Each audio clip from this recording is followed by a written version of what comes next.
Shoutout mga kami Kuya Mikoy. Parehas yung channel. Anong channel niyo po? Kuya Barbero TV. Kuya Barbero TV. Sa kanya ay JC the Barber. Yeah, yung YouTube niya. Yun, shoutout sa kay Kuya Barbero TV. Please support po. And also kay JC the Barber. Yan. Ganda ng ganda ng dali oh.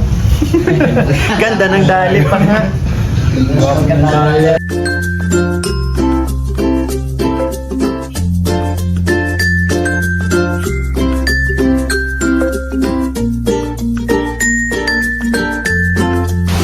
So welcome back to my YouTube channel. Syempre guys, this is Kuya Barbero TV once again. Kaya sa araw na ito, meron tayong pag-uusapan habang tayo ay nandito sa gilid ng sapa or ng ilog. Kasi kakatapos lang guys ng aming paraan ng pagsamba sa Diyos. Kaya syempre, balik tayo sa pagre-reaksyon sa mga positibong reaksyon na gagawin natin. So sa araw na ito guys, ang isa sa pag-uusapan natin ay yung charity ni Kalingap Mikoy. At hindi rin natin kakalimutan na pag-usapan yung mga upload ni Krista Jane Villanueva guys, nakakatuwa dahil yung mga facial reaction ni CJ ay parang merong mga pahiwatig. Syempre pag-usapan muna natin yung charity ni Kalingap Mikoy. So ano na nga ba yung update sa charity ni Kalingap Mikoy? Syempre bago umalis si Kalingap Mikoy from Daet, pumunta ng Tagaytay, is nakapag-upload muna siya doon sa mga pabahay ni Nanay Pausta. At yun nga guys, nagkaroon na nga ng magandang resulta yung bahay ni Nanay Pausta. At yung bahay ni Nanay Pausta ay halos patapos na nga o tapos na nga. So nakakatuwa guys, kasama dito ni Kalingap Mikoy yung kanyang mga kaibigan, sila Papa Ball at ang ilan sa mga Team Kalingap, sila Kalingap Rain. At makikita naman natin dito na talagang yung bahay ni Nanay Pausta ay sadyang patapos na o patapos na. Ang nakakatuwa at napapansin natin kay Kalingap Mikoy, bagamat siya ay nasa mundo ng love team or tandem na tinatawag, pero hindi maiwasan na talagang tumulong pa rin si Kalingap Mikoy sa mga kababayan nating may hirap. So isipin nyo yung subscriber ni Kalingap Mikoy, hindi yan sobrang dami pero ngayon nakakapagsimula na siya ng kanyang charity vlogs. At suportahan po natin at i-marathon din natin kung paano guys na minamarathon natin yung mga vlog ni Kalingap Rob tungkol dun sa love team o sa mga LT. At nakakakita tayo ng mga video nila kay Kalingap Rob at sinusuportahan natin ito. So ganoon din sana yung maging support din natin kay Kalingap Mikoy. So panoorin din natin yung mga video niya, lalong-lalo na itong nakakatuwang mga eksena ni Nanay Pausta. Panoorin muna natin guys yung video. Tapos syempre, magbigay tayo ng kaunting reaksyon. Ay tatambayan ka na.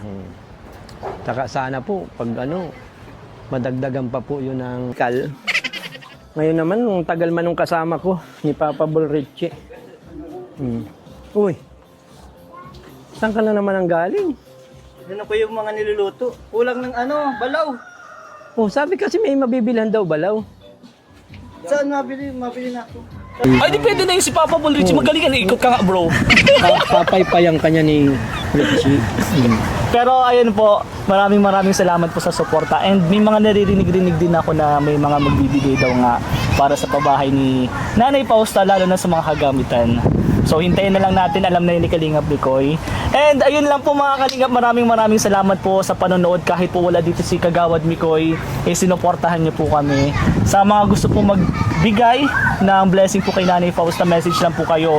Pwede po sa kanila, sa akin po, and syempre kay Kagawad Mikoy. So message lang po kayo pag may mga ipapabigay po kayo mga blessing.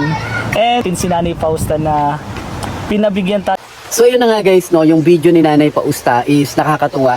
Dahil alam naman natin na si Nanay Pausta ay isang maedad na kahit papano is magaling pa rin makipag-usap at mabilis makapick up si Nanay Pausta. Noong mga nakaraan na isasama ni Kalingap Mikoy si Papa Ball Ian dito, at niloko pa nga ni Nanay Pausta dun sa vlog ni Kalingap Mikoy na babaero si Papa Ball. Yun ay pabiro lamang ni Nanay Pausta. Pero yun nga guys, ang nakakatuwa, ang achievement ni Kalingap Mikoy bilang isang charity vlogger at isang kilala sa pagiging love team mula sa Mikris ay talagang hindi natin mapapantayan ika nga. Dahil nga sa, syempre nakita naman natin na hindi lang siya pang love team at pang pang charity vlogs pa talaga siya. Nakita natin dito kay Mikoy kahit napakaliit ng kanyang channel is nagagawa niyang tumulong. So sana suportahan natin yung mga ganitong klase ng advokasya ni Kalingap Mikoy para kahit papaano marami pa po siyang matulungan ng mga kababayan natin. So suportahan natin, ang gawin natin, i-marathon natin ang i-marathon tulungan natin na maka-gain si Kalingap Picoy ng mas maraming subscriber at maraming viewers. Para kahit papano ito ay mag-benefits dun sa mga tinutulungan naman niya. Kasi alam naman natin guys na hindi lang si Nanay Pausta ang magiging beneficiary ni Kalingap Picoy. Baka sa mga susunod na mga buwan, araw, magkaroon ulit si Kalingap Picoy ng maraming mga beneficiary na kung sakaling panonoorin natin at susuportahan natin yung kanyang mga videos, yung kanyang mga ina-upload. So malaking tulong ito para sa kanya. Kaya paminsan-minsan guys, i-marathon po natin, silipin po natin at puntahan po natin yung mga upload ni Kalingap Picoy. Kasi netong mga nakaraan, nakapag-upload siya dun sa pinakahuli ay yung kay Nanay Pausta. So sa ngayon, wala pa siyang upload. Malamang meron yung mga behind the camera si Kalingap Picoy na moment from Tagaytay. So ito na nga yung pangalawang pag-uusapan natin. Hindi lang si Kalingap Picoy, kundi si Krista Jane Villanueva. So nakakatuwa guys, yung mga eksena kasi dun sa Tagaytay, gaya ng pinag-usapan namin ni J. Brad at nila Ivan mula sa Team Kalingap. So nagtutugma guys, yung mga nakakatuwang eksena na panood natin sa part 22. Pero syempre hindi muna natin yan bibigyan ng magandang reaksyon dahil nga sa kailangan meron tayong video na maisingit bago natin bigyan ng reaksyon. Ang nakakatuwa guys dun sa mga upload ni Krista, so makikita natin dito sa video, tingnan natin yung upload ni Krista guys.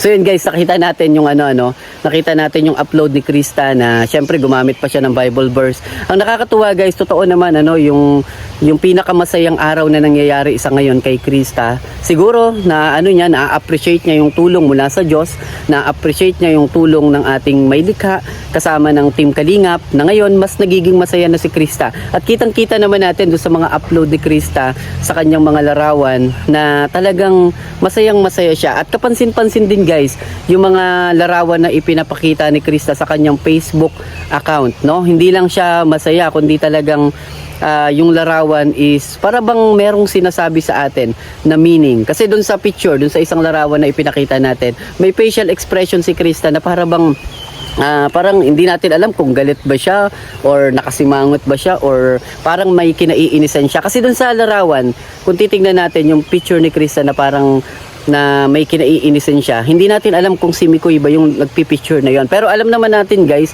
na mahilig magpicture itong si Kalingap Mikoy. At nung mga nakaraang mga upload nga mula sa ilang part ng Team Mikris, si Kalingap Mikoy yung nagpipicture kay Krista. At minsan nakikredit pa nga ito ni Krista dahil nga si Mikoy talaga yung nagka-cameraman pag siya ay nagpo-post or meron siyang gustong ipakita sa social media. So maliwanag guys na malamang baka si Kalingap Mikoy yung kinaiinisin niya dito at gustong-gusto niyang kurutin.